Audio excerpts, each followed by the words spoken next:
Our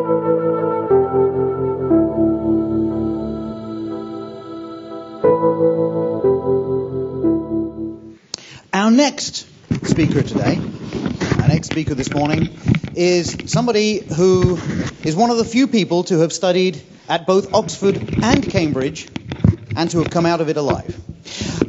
He then used all of the things he's learned for the service of society. He is a specialist in transmedia, in media and entertainment, but he uses this to create stories for social good. The best compliment I can give him is that he is a professional storyteller and for the good of the world. Please give a very, very warm welcome to Adipat Virdi. Yes, you can hear me, yeah. Thank you very much for that introduction. So, je voudrais faire ma présentation en anglais, s'il vous plaît. So I'll continue in English, if that's okay with everyone.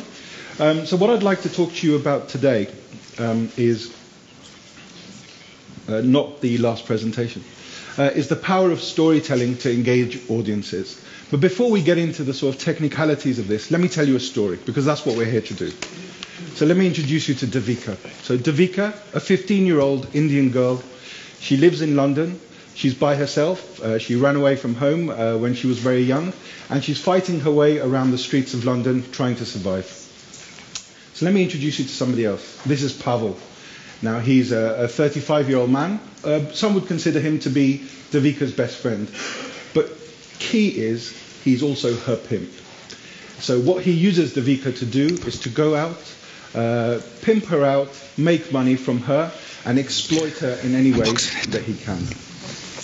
So he spends a lot of his time drinking, in bars, relating to other people, trying to sort of sell Devika to these other guys and see what ways he can take advantage, because Devika lets him, she doesn't know any other way. He gets into fights, he gets thrown out, but he keeps going. And at the end of the day, he takes all of this out on Devika. But again, she has nowhere to go. The only relationship she has is with Pavel, so she sticks with it. But one day, with a realization that this is not the life that she wants, she decides to run away. And she takes that action because, you know, it's just not something that she wants to be a part of. So what she does is she takes refuge on the London Underground. She calls the one or two few people that she knows that are her friends, and she makes a run for it. She spends months on the corridors of the London Underground, alone, trying to find out what her life means, where she can go. And as she grows up, she again tries to establish her life. But all the time, all she's waiting for is for her past to catch up with her. That's all she's ever scared of. That's all she's ever worried about. And even though she makes new friends, these thoughts are always in the back of her head. But her past, unfortunately, does catch up with her. And what happens is there is a situation where she cannot escape anymore. She can't go and get refuge with anyone else. So all she can do is to take any desperate measures that she can. She gets the car that she sort of managed to buy. She makes a run for it. And in those moments where she's trying to realize, what can I do with my life? Where can I go? She loses control and she dies. That's the end of a life. So I just want to reflect on that for 1 minute. Why is it that she was running away? Who was she running away from? So here's the thing. She wasn't running away from some sort of cartel or some organization that was trying to kill her or sell drugs. She was running away from her family. Because her family, when she was 11 years old, forced her into marriage. And when she refused to be forced into marriage, she decided to run away because her own family wanted to kill her in the name of honor. So, why are we talking about this today? So let me just start with a statistic. In 2012, this is last year, in the UK alone, there were 17,000 cases of honor-based crime. 17,000, right? And what this means is that this problem is very pervasive, it's prevalent. But I'm talking to an audience, and I can see lots of people here also saying, well, one, what is an honor crime? Two, what does this mean? And how can we actually make this make sense? Who knows about this? So there's an awareness problem. So I'd like to draw your attention to that first. So just to take that a bit further, across the world, the number of forced marriages is increasing year on year, despite government policies also increasing year on year. So if we think about that, what is the problem? Is it a problem that we don't understand? Is it a problem that we can't actually deal with? Or is there something here about communicating what this problem is? Who is the audience for this problem? Who can actually make a difference? And how can we tackle that? So the themes, I suppose, the issues that we're dealing with are issues of religion, culture, society, and this thing that we're calling honor. And I'd just like to take a moment to just sort of discuss that. Honor. In our society, in the West, honor is a very positive, creative, noble emotion. It's a noble way of life. It's something that we use to provide unity. But in a whole part of the world, honor is a destructive force that actually takes lives away and actually gives us something that is creating division, it's creating a hierarchy whereby a patriarchal society feels it's okay to take away the rights and the privileges of women. And I suppose the point here that I'd really like to touch on is the point of choice. You know, we all in this room have choice, and we were talking about this last night as well. There's a lot of choices that we all make every day. But how many of us in this room can also choose the choices that we make? And that's what I'm talking about here, is that we all we can choose the choices that we make, but a lot of these people can't. So how do we tackle that? How do we think about that? And before we go further, this isn't a piece about activism. I'm not trying to sit here and talk to you about propaganda. What I really want to talk about is this notion of awareness. How can we use something as passive as education, entertainment, and create something which is mutually beneficial and actually make a difference? I would argue that the key to that is how the audience is changing. And that is what we need to sort of take into consideration, especially from the last talk and some of the other sort of conversations that have been happening at this conference. What the audience is and how we relate content to the audience and its changing nature is the key to what we're here to talk about. So I would argue that there are multiple shifts in how we create audience engagement, and I'd like to share 4 of the key ones with you. And the first one is that stories are now working on multiple platforms. So as you've heard, for those of you who are familiar with the term transmedia, nowadays it's not just about one platform. It's not just about a TV program, a film, a book. But we're actually dealing with all of these in one story. So you can take multiple characters, multiple settings, and put them together in a multi-platform world, which we call transmedia, for want of a better phrase. So that's the first shift. Now, the second shift is about bipolar engagement. So what do I mean by that? At the moment, you guys are sitting in the audience, you're quiet, you're listening, I'm imparting some information, and that linear transaction is what we've known so far. However, as we move forward, more and more people in the audience are starting to talk to one another. So now you guys are tweeting, there'll be some Facebook posts, there'll be all sorts of other information that's being shared amongst you. So that relationship is changing. But the other thing that's happening is, I'm not just giving a talk. My presentation is actually out on another platform.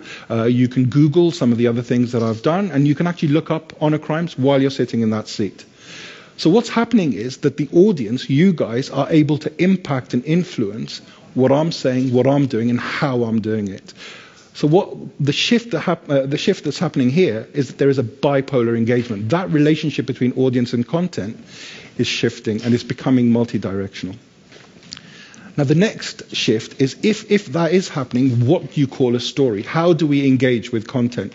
And I would argue that the thing that holds a story together is no longer narrative or a plot structure, but it's what I call a theme ecology. So what would link the audience and the content in this sort of very changing, dynamic world is the fact that we have themes that are built around the story worlds that we create. So in the case of Devika, the themes there that we explored, there's honor, there's religion, and there's culture. So all of these are what tie the various aspects of the story together. And now the fourth shift is this notion of experience marketing versus experience design. And it's probably worth just stopping and talking about the definition of transmedia. At the moment, what we have in the industry is there's 2 shifts. And the first phase is that you have a piece of content, and using social media and technological change, we get to exploit that on multiple platforms. But if you were to use those multiple platforms to move the story forward in some way, so every platform is not a full story, but part of a story, that is what we're calling transmedia. So experience marketing is the former, so where X is one piece of content, and there's lots of other pieces of content related to that. But experience design, or what we're calling transmedia, which is more fundamental to what we're all here to explore, is where X is just one element within the bigger story world. So each element is a separate story world. So in summary of this, audience are activated towards a more participatory culture. So I suppose what I'm talking about is that there's an old model that we all know, and we're moving towards a new model. And the key shift is that we're moving from a content focus to an engagement focus, which means we're talking about designing experiences. So in any world, whether it's honor crimes, cosmetics, politics, what we're talking about is how do we design an experience, and how do we make that experience effective for the way we engage with our audience. So going back to Devika and her life, before she sort of, was found out, was there any way that we could use some of what we've just been talking about to really make a difference and create awareness? Because at the end of the day, yes, she's a fictional character, yes, she's been created, but she is a metaphor for those 17,000 other cases. So how do we make a difference in a positive, active and clear way? And that's what I'd like to talk about next. So let me just offer you a phrase that that might be of some use, and we'll see if we can deconstruct this and explain it. If we can conceptualize narrative as data in order to enable story as software, maybe one of the things we can start to do is activate the way we tell stories. Not just in the way we market content or product or services, but actually in the way we design those products and services. So what impact is there for the future of engagement if we take this on board? And I would argue that there are two key impacts. The first one is the need for implementing what I call experience design and measurement strategies. Now, how do you design an experience? It's essentially a qualitative entity, and we want to create something that's quantitative and something we can feed back into the design process.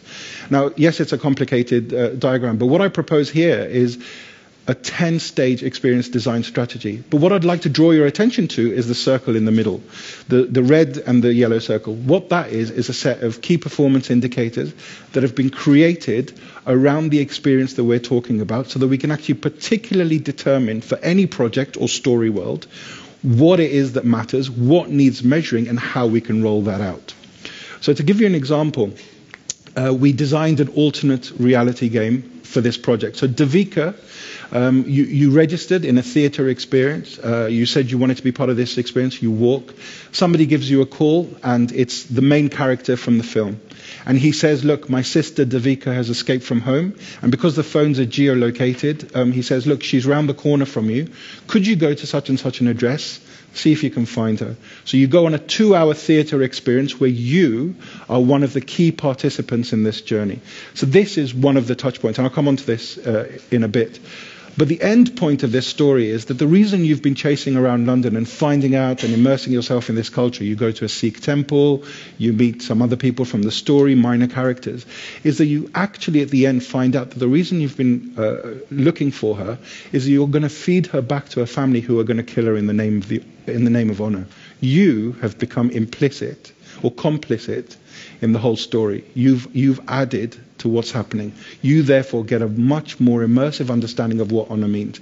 Now, what this is representative of is that if I can measure at each touch point, at each gate, exactly how you guys are engaging with that content, it will give me a better idea of how I can redesign that experience and really engage with the audience as we go forward. So this is another slide to say that as in this experience, we actually measured and aggregated all of the audience results, how people went through the process, and we were able to give you quantitative data about what the engagement pattern was like, where we could make a difference. And so for Devika, you then start to get sort of statistical maps for exactly what her journey is, how we can relate to the audience, and this is how we can use story as software. So the second impact is the value of big data and its impact on brand awareness. Now, big data is one of those terms we're all using. We all think we know what it means, but it's just one of those things we're all still learning.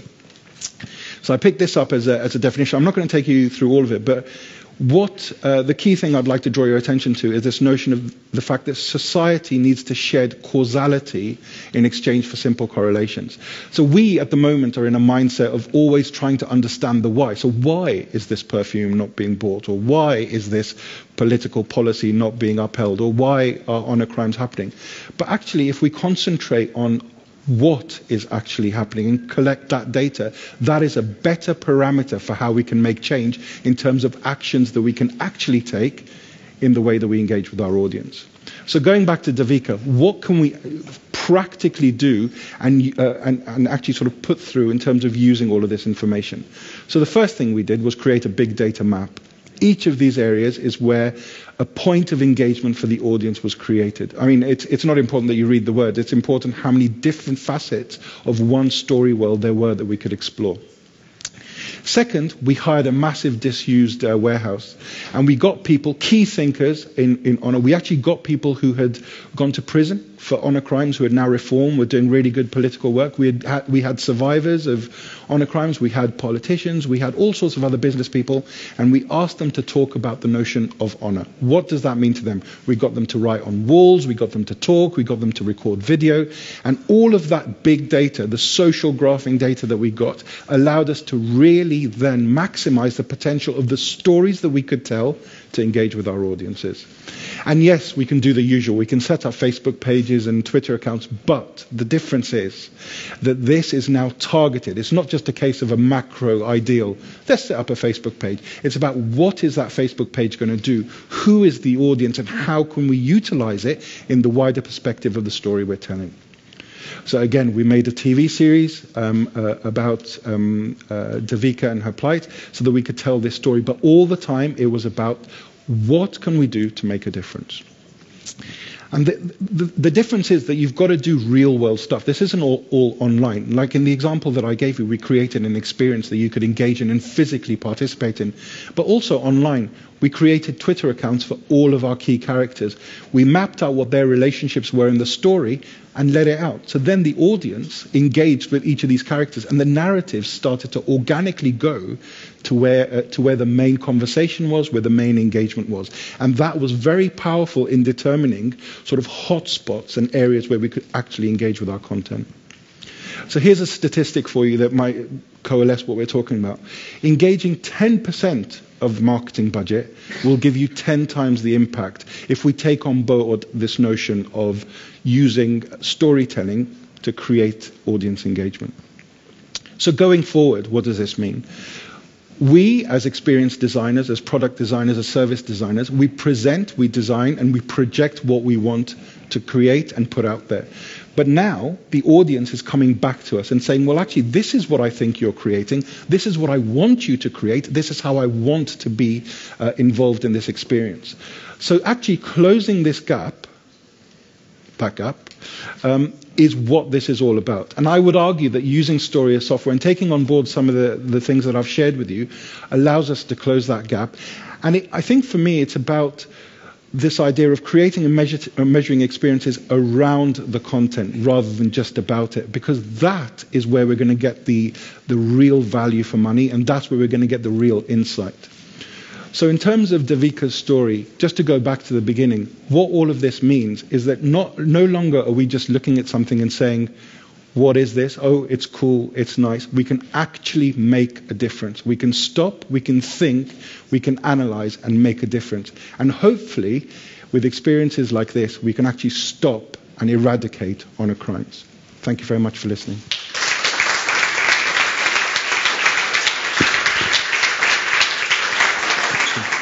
What a great inspirational talk. You probably didn't expect to hear that kind of talk about that kind of subject at Centifolia, but we're always happy to surprise you and to do something different, to take you out of your comfort zones, out of your industry, but to try to bring new ideas in. And if you can leverage the power of storytelling with your brands, with your businesses, with your consumers, and even within your companies, in the way that Adipat has shared with us, I'm sure you will be able to make a positive difference. So there's so much that we can learn from that. But it's not just this conference which is chaotic, in fact. I'm not saying that it's chaos, it's organized chaos, but there's lots of different ideas floating around. Things are different. And the same is true in the world today. There are all sorts of things which are changing. We saw a lot about that last night, and we could call it a little bit chaotic.